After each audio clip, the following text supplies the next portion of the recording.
बिस्मिल्लाहिर्रहमानिर्रहीम। अस्सलाम वालेकुम दोस्तों, उम्मीद करता हूँ आप बिल्कुल ठीक ठाक होंगे। 23 जून सन 2025 और दिन है पीर का सोमवार का। एक छोटी सी खुशखबरी है उन अफराद के लिए जो इस वक्त अरबाबों की तरफ से ब्लॉक हो चुके हैं और वो ओमान के अंदर रहकर ही अपना वीज़ा किसी दूसरी कंपनी में तब्दील करना चाहते हैं।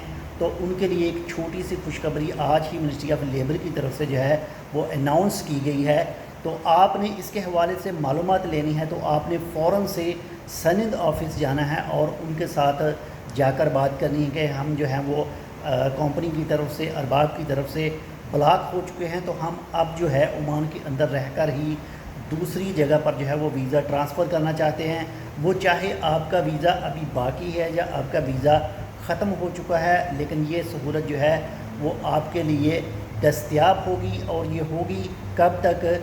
जब तक आउट पास की तारीख बाकी है, यानी आउट पास की तारीख जो है वो 31 जुलाई 2025 तक है। बाकी कुछ ही टाइम बचा है, तो फ़ौरन से जो है अगर आपने आउट पास हासिल करके अपने मुल्क वापस जाना है तो आप तब भी जा सकते हैं।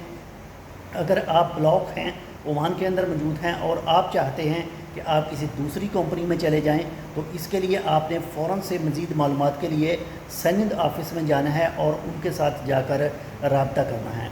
बाकी अगर बात करें ब्लॉक की, तो पहले जो सिस्टम होता था ब्लॉक का, सिर्फ आपका स्पॉन्सर, आपका अरबाब ही वो ब्लॉक ख़त्म करवा सकता था और उसके लिए भी 100 रियाल जो है वो फ़ीस लगती थी। मे भी इसमें ऊपर नीचे कुछ फ़ीस हो सकती है, लेकिन फ़ीस लाजमी पे करनी पड़ती थी और आपका जो पुराना स्पॉन्सर था वो ही ख़त्म कर सकता था। लेकिन अब जो ये सहूलत मिनिस्ट्री ऑफ लेबर की तरफ से दी गई है, इसके लिए आपको पहले अरबाब की किसी भी पेपर की ज़रूरत नहीं है। आप अपने दूसरे अरबाब के पास जो है वो वीज़ा ट्रांसफ़र कर सकते हैं, दूसरी कंपनी में जा सकते हैं। तो फ़ौरन से रब्ता कीजिए सनद ऑफिस में, मज़ीद मालूमात हासिल कीजिए और फ़ौरन से अपनी जो कंपनी है वो चेंज कर लीजिए। मिलते हैं इंशाल्लाह आपसे दूसरी अपडेट के साथ। तब तक के लिए अल्लाह हाफ़िज़।